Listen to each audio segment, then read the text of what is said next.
Cinquième dimanche de Carême. Rends-moi justice, ô mon Dieu, soutiens ma cause contre un peuple sans foi. De l'homme qui ruse et trahit, libère-moi, Dieu qui est mon recours. Je vais vous lire, avant de commencer la parole de Dieu, la préface de ce jour.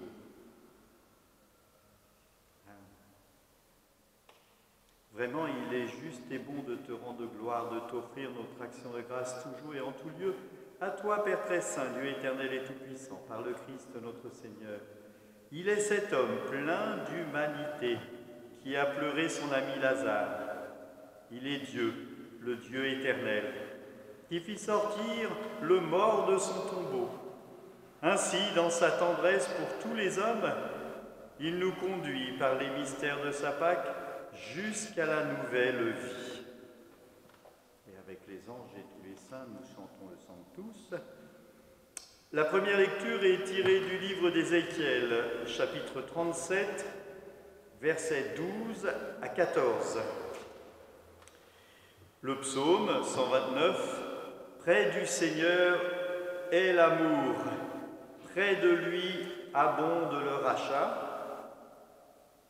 La deuxième lecture, lecture de la lettre de saint Paul, apôtre aux Romains, chapitre 8, versets 8 à 11, le verset de l'Évangile. « Moi, je suis la résurrection et la vie, dit le Seigneur. Celui qui croit en moi ne mourra jamais. » Évangile de Jésus-Christ selon saint Jean, chapitre 11, versets 1 à 45. En ce temps-là, il y avait quelqu'un de malade, Lazare de Béthanie, le village de Marie et de Marthe, sa sœur. Or, Marie était celle qui répandit du parfum sur le Seigneur et lui essuya les pieds avec ses cheveux. C'était son frère Lazare qui était malade. Donc les deux sœurs envoyèrent dire à Jésus, « Seigneur, celui que tu aimes est malade. » En apprenant cela, Jésus dit, « Cette maladie ne conduit pas à la mort. Elle est pour la gloire de Dieu, afin que par elle, le Fils de Dieu soit glorifié. » Jésus aimait Marthe et sa sœur, ainsi que Lazare. Quand il apprit que celui-ci était malade, il demeura 2 jours encore à l'endroit où il se trouvait. Puis, après cela, il dit aux disciples, « Revenons en Judée. » Les disciples lui dirent, « Rabbi, tout récemment, les Juifs là-bas cherchaient à te lapider, et tu y retournes. » Jésus répondit, « N'y a-t-il pas 12 heures dans une journée? Celui qui marche pendant le jour ne trébuche pas, parce qu'il voit la lumière de ce monde, mais celui qui marche pendant la nuit trébuche, parce que la lumière n'est pas en lui. » Après ces paroles, il ajouta, « Lazare, notre ami, s'est endormi, mais je vais aller le tirer de ce sommeil. » Les disciples lui dirent alors, « Seigneur, s'il s'est endormi, il sera sauvé. » Jésus avait parlé de la mort, eux pensaient qu'il parlait du repos du sommeil. Alors il leur dit ouvertement, « Lazare est mort, et je me réjouis de ne pas avoir été là à cause de vous, pour que vous croyiez. Mais allons auprès de lui. » Thomas, appelé Didyme, c'est-à-dire jumeau, dit aux autres disciples, « Allons-y, nous aussi, pour mourir avec lui. » À son arrivée, Jésus trouva Lazare au tombeau depuis 4 jours déjà, comme Béthanie était tout près de Jérusalem, à une distance de 15 stades, c'est-à-dire une demi-heure de marche environ. Beaucoup de Juifs étaient venus réconforter Marthe et Marie au sujet de leur frère. Lorsque Marthe apprit l'arrivée de Jésus, elle partit à sa rencontre, tandis que Marie restait assise à la maison. Marthe dit à Jésus, « Seigneur, si tu avais été ici, mon frère ne serait pas mort. Mais maintenant encore, je le sais, tout ce que tu demandes à Dieu, tu le lui accorderas. » Jésus lui dit, « Ton frère ressuscitera. » Marthe reprit, « Je sais qu'il ressuscitera à la résurrection au dernier jour. » Jésus lui dit, « Moi, je suis la résurrection et la vie. Celui qui croit en moi, même s'il meurt, vivra. Quiconque vit et croit en moi ne mourra jamais. Crois-tu cela? Elle répondit, oui, Seigneur, je le crois. Tu es le Christ, le Fils de Dieu. Tu es celui qui vient dans le monde. Ayant dit cela, elle partit appeler sa sœur Marie et lui dit tout bas, le Maître est là, il t'appelle. Marie, dès qu'elle entendit, se leva rapidement et alla rejoindre Jésus.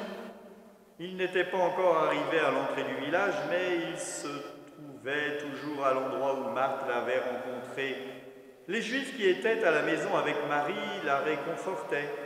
La voyant se lever et sortir si vite, ils la suivirent. Ils pensaient qu'elle allait au tombeau pour y pleurer. Marie arriva à l'endroit où se trouvait Jésus. Dès qu'elle le vit, elle se jeta à ses pieds et lui dit, « Seigneur, si tu avais été ici, mon frère ne serait pas mort. » Quand il vit qu'elle pleurait et que les Juifs venus avec elle pleuraient aussi, Jésus, en son esprit, fut saisi d'émotion et fut bouleversé. Et il demanda, « Où l'avez-vous déposé ?» Ils lui répondirent, « Seigneur, viens et vois. » Alors Jésus se mit à pleurer. Les Juifs disaient, « Voyez comme il l'aimait. » Mais certains d'eux dirent, « Lui qui a ouvert les yeux de l'aveugle, ne pouvait-il pas empêcher Lazare de mourir ?» Jésus, repris par l'émotion, arriva au tombeau. C'était une grotte fermée par une pierre. Jésus dit, « Enlevez la pierre. » Marthe, la sœur du défunt, lui dit, « Seigneur, il sent déjà, c'est le 4e jour qui est là. » Alors Jésus dit à Marthe, « Ne te l'ai-je pas dit, si tu crois, tu verras la gloire de Dieu. » On enleva donc la pierre. Alors Jésus leva les yeux au ciel et dit, « Père, je te rends grâce parce que tu m'as exaucé. Je le savais bien, moi, que tu m'exauces toujours, mais je le dis à cause de la foule qui m'entoure, afin qu'ils croient que c'est toi qui m'as envoyé. » Après cela, il cria d'une voix forte, « Lazare, viens dehors !» Et le mort sortit, les pieds et les mains liés par les bandelettes, le visage enveloppé d'un suaire. Jésus leur dit, « Déliez-le et laissez-le aller. » Beaucoup de Juifs étaient venus auprès de Marie et avaient donc vu ce que Jésus avait fait, crurent en lui. Acclamons la parole de Dieu, louange à toi, Seigneur Jésus.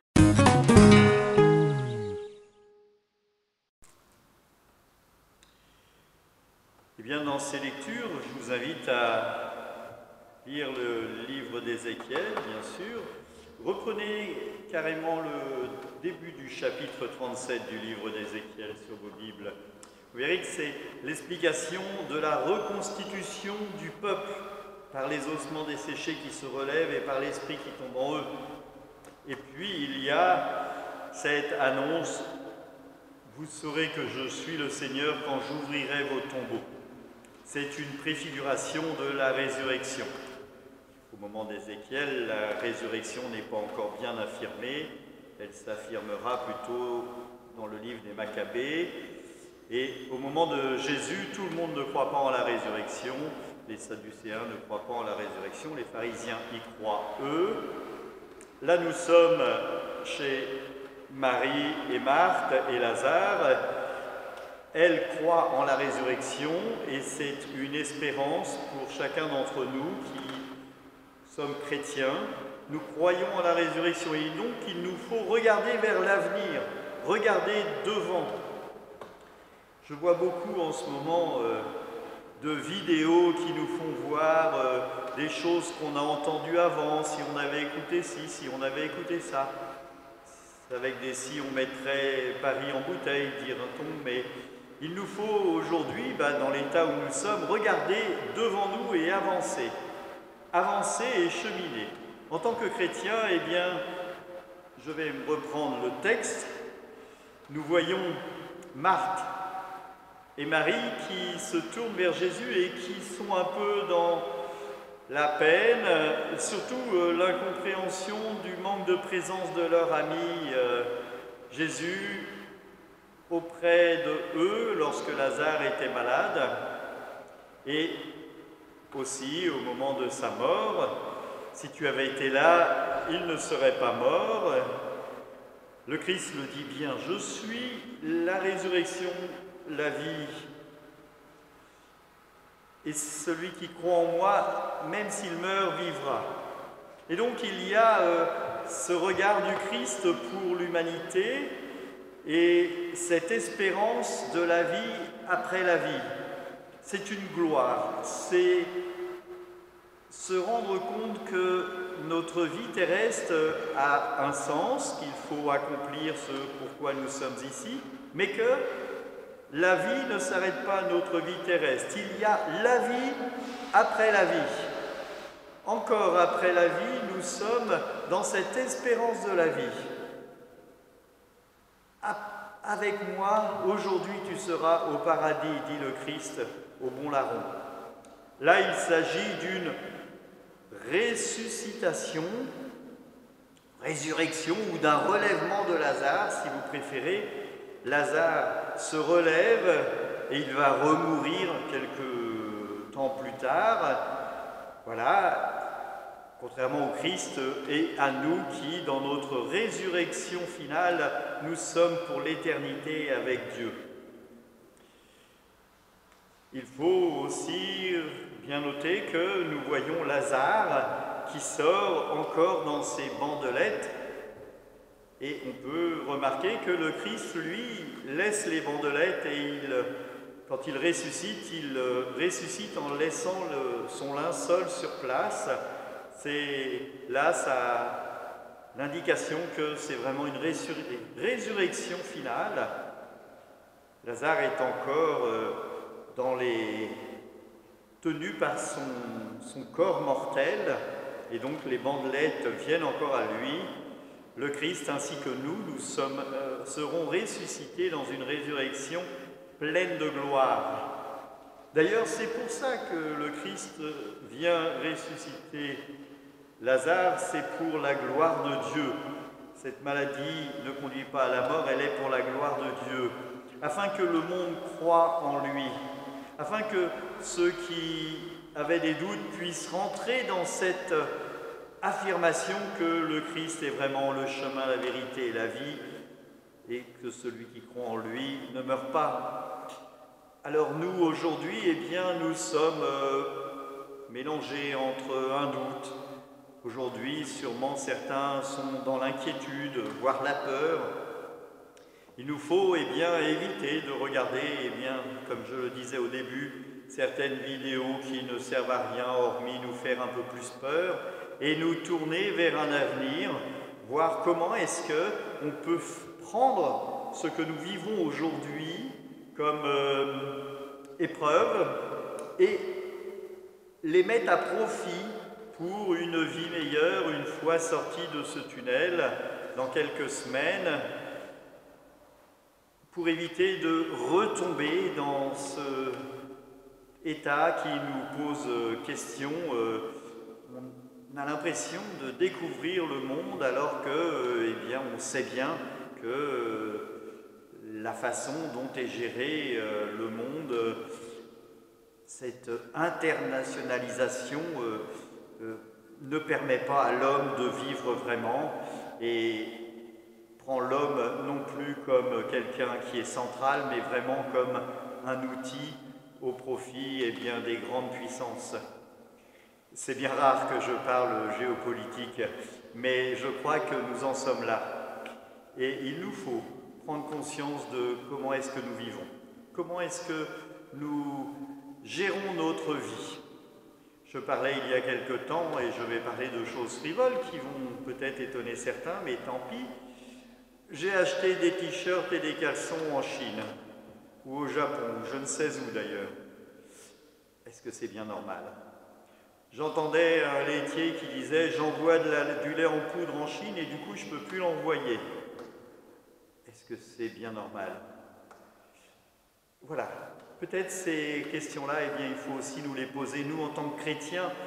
Voilà, dans l'exhortation sur l'écologie du pape François, cela rentre en lien.